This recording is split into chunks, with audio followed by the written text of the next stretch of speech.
Hello mga Mima, ayun sa magandang araw po sa ating lahat. At sa video ito mga Mima, magsisibak muna tayo ng kahoy para sa ating pagluluto.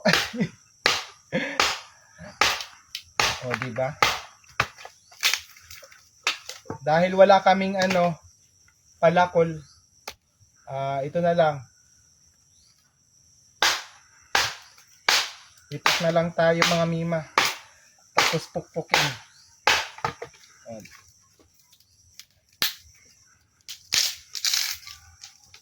Diba? Ayan. Siya mga pala mga Mima. Sa mga hindi pa po nakapalo doon sa aking bagong Facebook page, Queen Pango, The Real Life Serye. Please pakipalo po ako mga Mima doon sa aking Facebook page na Queen Pango Real Life Serye. Sana suportahan niyo pa rin ako doon, no?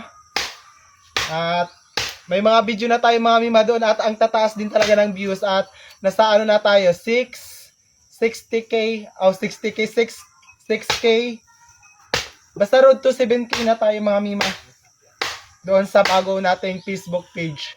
Ayan, ilalagay ko mga Mima yung link dyan sa comment section at i-click nyo lang yon para ma-direct kayo doon sa doon sa aking page na yon, no?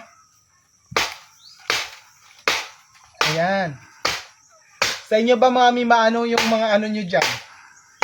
Ano yung makakagamitan nyo sa pagluluto? Di uling ba, kalan? Or ano kayo? Ano ato? May iba't ibang paglutuan eh. Ano pa yung iba?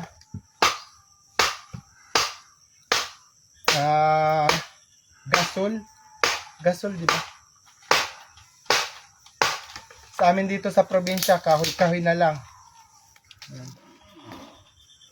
Kailangan siyang sibak-sibakin ng paganito mga Mima kasi para madali siyang magsiga.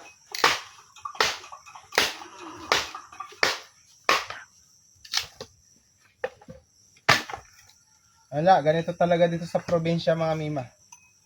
Ito, try natin kung kakayanin ba ng itak.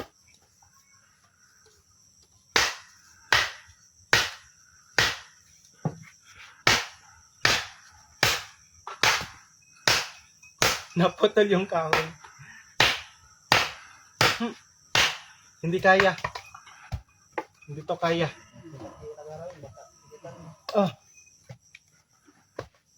Hindi to kaya. Yung maliliit lang. Sana. Maghanap tayo ng maliliit. Ito, medyo okay pa. Pag straight, kahit malaki, okay lang.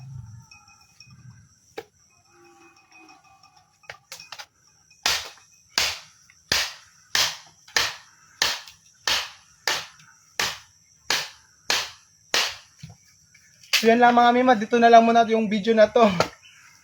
Sana paki-share, paki-follow, paki-follow ako sa mga hindi pa nakapag-follow, tapos mag-comment dyan kayo sa baba para maka-engage kayo sa akin. So yan lang mga Mima, maraming salamat po sa inyong lahat and bye-bye.